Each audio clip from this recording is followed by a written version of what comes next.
Hi everybody, welcome to Cape Conversations. I'm Melinda Gallant, and guess where we are? 50 Pearl Street. We're in downtown Hyannis, Massachusetts. So come along, let's have a Cape Conversation.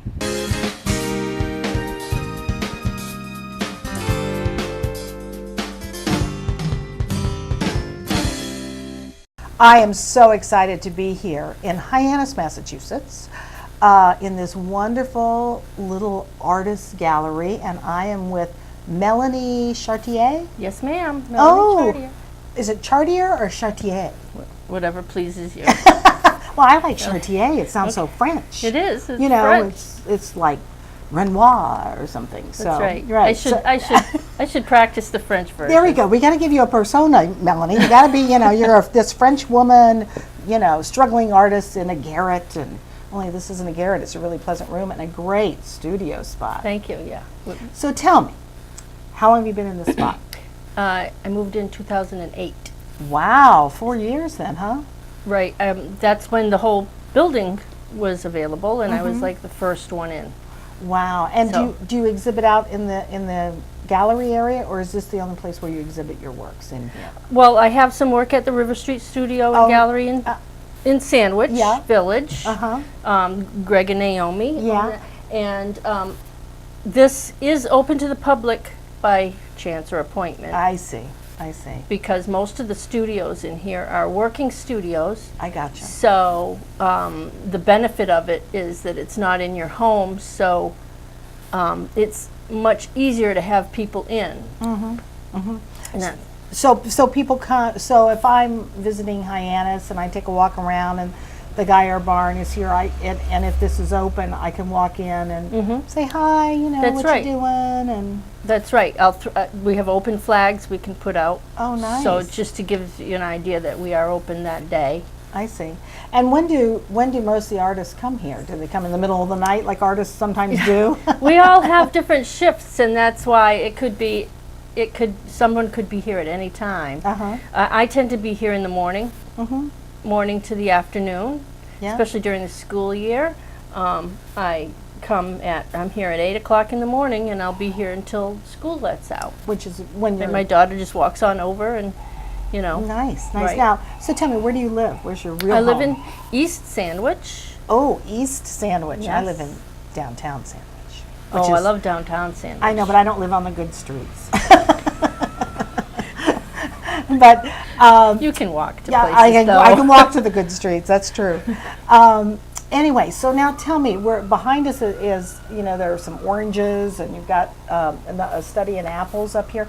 What's your favorite medium to work in? I exclusively oil right now. I do drawing, though. I do a lot of drawing, and when I do drawing, I tend to use charcoal, black pastel, black and white drawing. And sometimes when I'm out and about, I will use watercolor for sketching, quick note taking on plein air. And also acrylic. Bring in an acrylic tote with me, because that's easier and quicker drying when you're out. Sure, on plein air. Yeah. But mostly I'm a studio painter.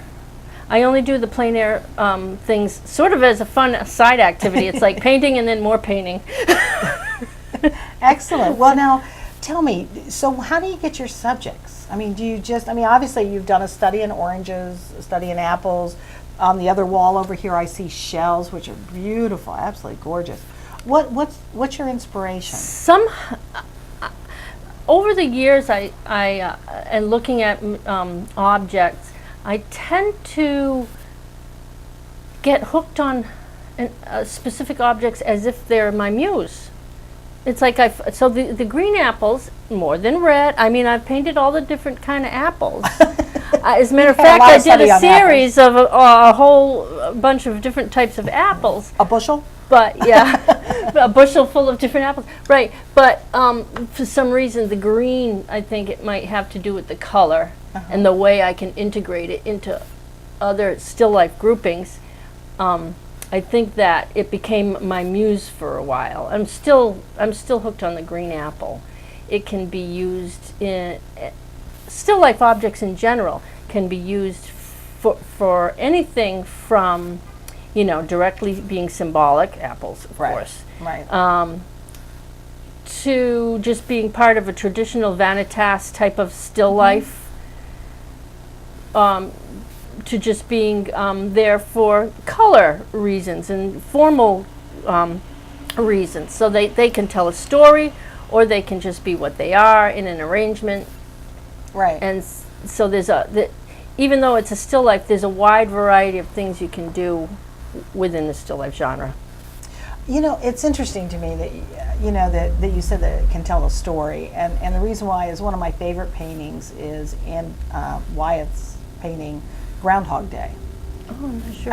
It's a window with curtains, a table, a bowl on the table, and you see outside. It looks cold. It could be cold outside, and there's a dead tree log or whatever. And when you look at that painting, like similar to when you look at this, you see the orange, you see the wine corks. You kind of think, well, now what was going on there? Now there's a cloth there. Was somebody? Is this? Did this take place in Italy, or did it take place in France? And where are the people around? Where are the people sitting at the table? And I mean, I just think it's kind of fun to let your imagination kind of run wild. So that must happen with you as well. Right. Certainly, you want a still life to be evocative in some way. Mm-hmm. And so generally, I'd like them to tell a story. I don't know if you can see this one on camera that's above there. But that one I called Charlie card, right? And I because chose there's a Charlie card. Yeah, but I chose the items are sort of like how when you just put things on a shelf and they're randomly collected, but this was sort of like the wine cork. There's a few wine corks in that bowl, so maybe those were little souvenirs from their weekend in the city. Right. The shell, or who knows, they could have gone to the Cape and gone back to Boston because there's a shell. Right. And there's the one thing left from the bouquet of flowers, the green thing that never seems to die. Yes. We all actually have still one of those. I have one of those in my home right now. So right, all the flowers exactly are dead. There's that one green thing. I know. So you throw everything else away and you keep that one thing, and everybody goes, why do you have that? I know. Right. That's But funny. those are the quirky things that I tend to choose for still life objects. Because it does evoke the story. There's something going on. Yeah. Now tell me, are you formally trained? Are you just self-taught? I am. I have a bachelor's of fine arts from what is now UMass Dartmouth. It was SMU when I was going there way back when, before the big merge of all the schools. Yeah.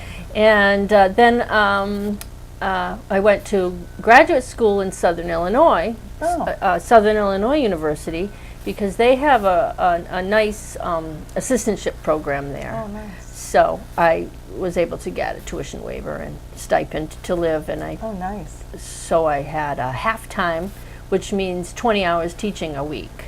Wow. Good for you. Now, do you teach now or no? I do not. Is there a reason? Just don't.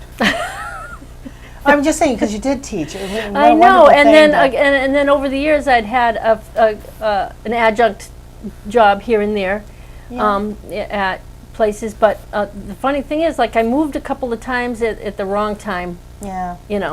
Just when you and get then you have a child. and then the child. Yeah. Right, and then I daughter. did picture framing for 12 years before I moved here. Oh, wow. Where were you before here? We were in Illinois. In Illinois. In the northern half of the state, though, then, outside of Chicago. Well, what brought you to the Cape then? My husband switched jobs. And they put him on Cape Cod? Well, he found his job on Cape Cod. Cod. Yeah. My parents live in New Bedford. Oh, My I family see. is all from the Okay. area. I grew up in New Bedford. Oh, wonderful. And so when he said, oh, look, there's a job in Bourne. Do you know where Bourne is? And you went, yeah?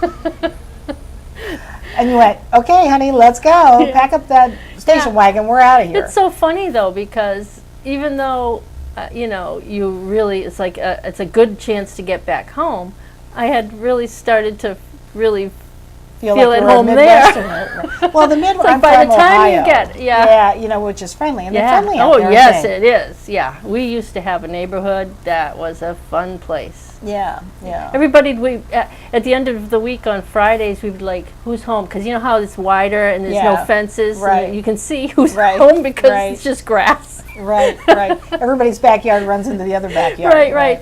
Paul and Kathy home yet? No, it's not time for potluck. Yeah. It was a Well, good neighborhood. and so I'm sure you made friends here, though. Oh, and, sure. And love East Sandwich, I'm Oh, sure. yes, yeah. And they don't have an ocean out there. They do have a big lake. Yeah, and community pools everywhere. Yeah. But there's nothing like the ocean. No, don't think. I know, because, of course, when my daughter was young in elementary school, I made a lot of my friends here that I have here now. Oh, that's that I great. still have. Oh, that's And of course, you know, because it was mommy's bring the kids to the beach all summer, Yeah. and so we had a big gang of ladies at the beach. Oh, that's great. That's you know, with the excellent. kids. Yeah. And of Good. course, the kids don't want to go to the beach with mom anymore. Of course not. It's an embarrassment. Been that route. Know all about that. That's right. So, back to your artwork. So, how long does it take you to do something like this? Is it something you just sit down and I'm going to take 8 hours and do this, or is it something you come and you think about it, you sketch it first? How do you do? Well, these little ones, something this small, I never sketch ahead of time because it's just it's not that complicated. But if it was a larger, more complicated one, that, well, I didn't sketch that one either, but Bad examples. I know. Well, there's a painting over there that is large, and the only reason why I sketched it first is because being life size, I needed to get the proportions correct. And I wanted to sketch it in a smaller version and then just blow it up to the canvas size. I see. So, Do you do, I see a lot of still lifes, but do you do portraitures or anything else, or just still lifes? well, because, you know, models, friendly models like friends don't really care to sit. I don't generally work from photographs, so I need a model.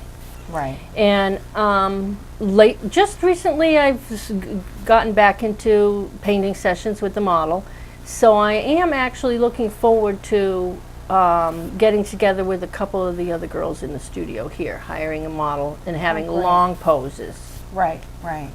Excellent. Gone are the days where I can tolerate a short pose. I need a long painting pose. Right, which would mean what? 3 hours minimal. Where the at a person time. doesn't move. Oh no, they have 20 minutes on, 5 off, 20 minutes on, but at least for 3 hours. So They that have you to can be- get they at have to least be like something this. done. Yeah. Oh yeah, because before they move, you put masking tape, you know, Yeah. all around like a body. So, are you talking about nudes or clothed? Nude or clothed. I see. Actually, for any larger formal genre paintings, for instance, that I have in my head, I'd prefer a clothed model because it's just one more thing to use for compositional reasons. Oh, sure, the folds and the Right, dress right. or the suit. and and for me, it may not necessarily be about the beauty of the nude body. Right. It would be for the types of things that I'm interested in painting. I wouldn't necessarily need a nude figure. Right. But for keeping your hand and eye fresh, it's always good to keep a lifelong habit of painting the nude figure. Right. Just for studies. Right. Well, I would have been great during Rubens' time. He would have loved me. Me too. Absolutely loved me. All this roundness, he would have had a ball with it. Unfortunately, now they want you to be a size 5, so that's the issue. It's impossible. So now you're going to I'm going to sit here and talk to you, or stand and talk to you, while you do a little highlighting. Is that Okay, correct? sure. Excellent. All right. You started to say something. I was just going to say this painting is almost finished, and sometimes when I'm almost finished, I take away the still life because there's a point at which your reference material is commanding you too much, and not the painting isn't commanding you. So I see. So you take it away so that you can now When I'm almost use done your own sometimes, imagination right. to to finish it off. Right, like I said, I don't use photographs, so. Right. Oh, that's excellent. Great. All right. So what are you doing now, Melanie? I'm just gonna maybe finish this painting up a little bit by adding just the last finishing touch highlights. I see. And But you've done something. Now I think of a palette as being this big round thing. That's just a piece of glass, isn't it? that is, I do have round palettes that are handy for when I'm somewhere else painting, Right, which I right. bring with me. Right. But in the studio, I have this little cart with a sheet of 1/4-inch glass on top of it with a piece of paper taped underneath. So you've put all your colors, the colors you're going This- to be using out. And what is Right. that other? The This right caramel here, color? this is called Liquin, and it's what I use as my medium. I see. And it's good for making glazes I see. and for thinning out the paint so that it flows more smoothly. I see.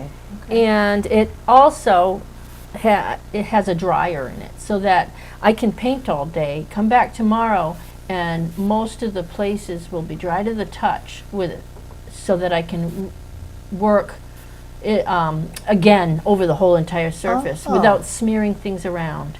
It's a Because that's different the method. problem with oils. They take forever to dry, right? Normally. Yes, they do. And they'll still take a while to dry in the layers, but you can work on the surface of it with the I liquid. see. So it'll still be relatively fragile, but you Right. can still work on it. Oh, excellent. Right, it's Okay. good. So now you're putting out more colors. Yeah, I'm not right, and I'm not putting out my full array of daily paint colors because I'm Right. just working on the last little touch-ups here. Yeah. So Well, that's okay. I just We're just want- impressed that you can actually even do this. How talented you are! And those actually look like it's a half full glass of water with beautiful roses, right, and this painting's called Vacant Lot Roses. and they look like vacant lot Because roses. I did, they are, because there was a building across the street that they knocked down. There was a fire, and they had to knock down the building, and all that's left is the rose bushes that were on the front that of amazing? fence rail. Oh my gosh! And so they are vacant lot All right, roses. so now talking to you while you're doing this, we won't like make you go and No, or put your initials by accident or something, right? no. I'm just gonna see if I can mix up a super duper lighter pink. I got it. So you take the colors and you mix them together on the palette so you can see what the colors are. I do. I take them away from What's the that? blob, the big blob, Yeah. and I mix them. And that's why I have the white paper underneath. So you can see the colors. Yeah. Makes sense. Now, some people might choose a different thing to have underneath. Some people might like to have a right in the middle tone gray, like a photo gray, Yeah. because that way that's the middle, and they can see how light or how much darker or how much lighter the value of their paint tone is that they Sure. chose. But Sure. this is good with colors. Yeah. So that's a little bit lighter than I wanted. So, but you can go back and That's the change beauty it. of oil paint. It's not like watercolor, I right? I have like changed entire compositions. Wow.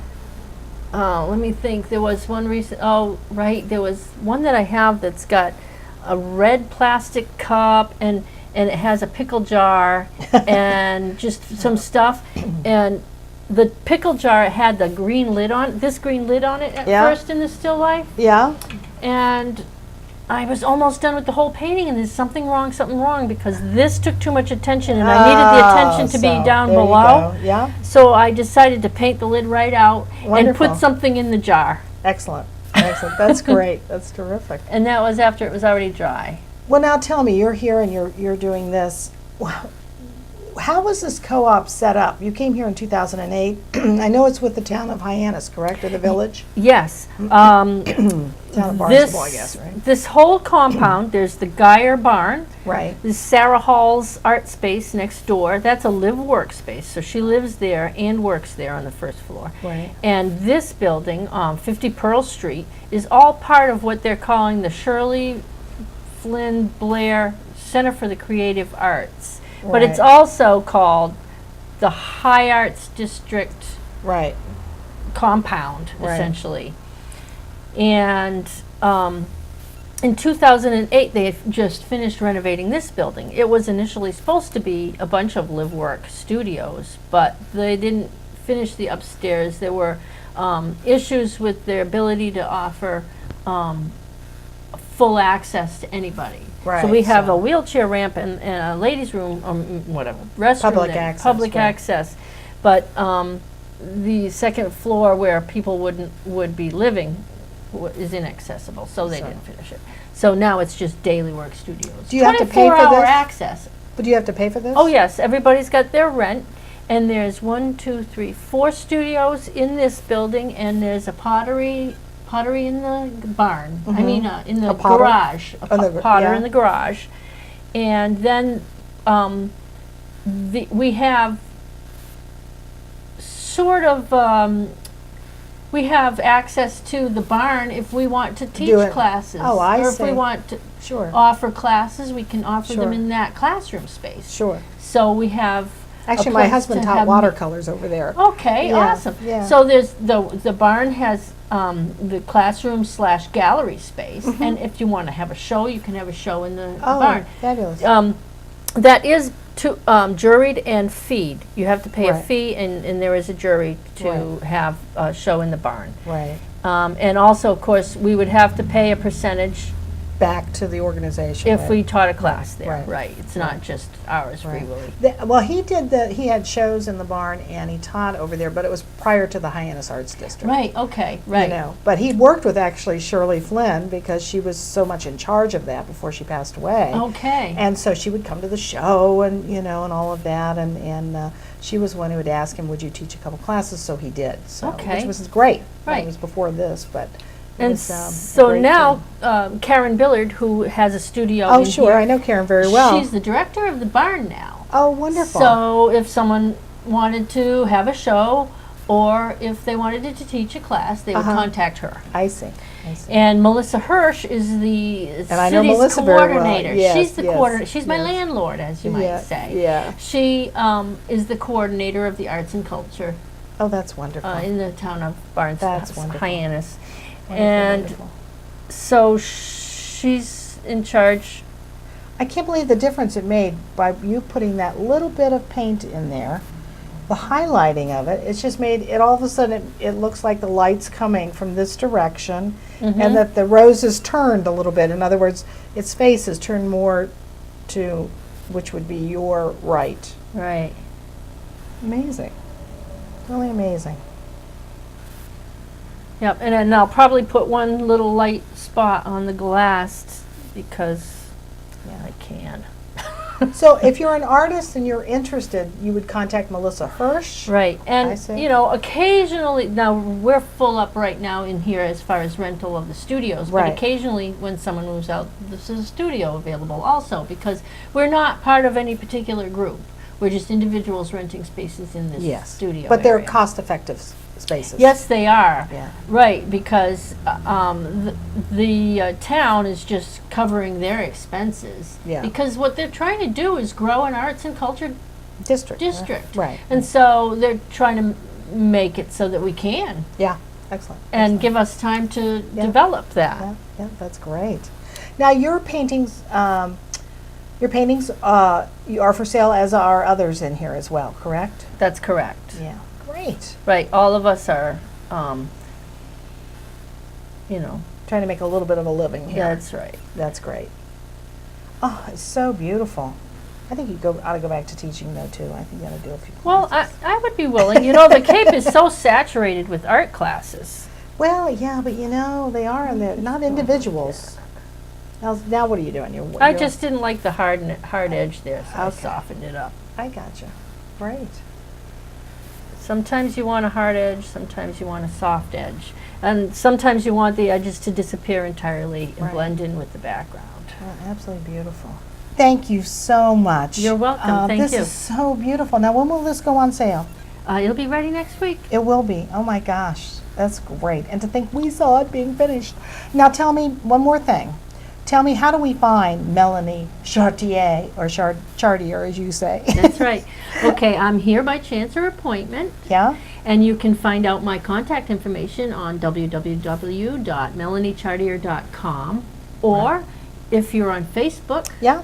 You I can- just liked you today on Facebook. Oh, good, awesome. Yay, yay, Yeah, yay, yay. Facebook, Melanie Chartier Studio. You can like me there, and all my contact information is there as well. Well, it's absolutely wonderful to meet you, and this is, I mean, quite lovely, and I love the idea of this little studio. And to think that we have working artists on the Cape. Who else is in this building, real quick, before we forget? Okay, across the hall is Carol Ann Danner and Sandra Guinness, and on the other side of this wall is Mimi Poupar.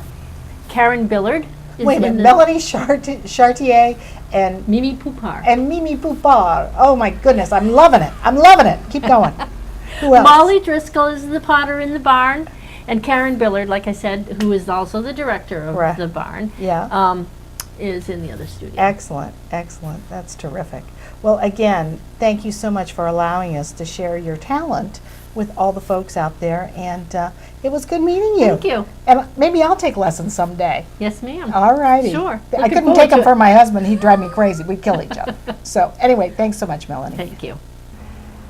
Thank you for joining me today in my great conversation with Melanie Chartier, or Chartier as she likes to say, who is in this great artist studio in Hyannis, Massachusetts, 50 Pearl Street.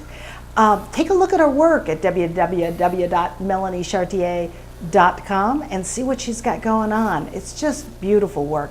So again, thank you. It's wonderful to know that we have great artists living in our midst. Thanks again, and I'll see you next time on Cape Conversations.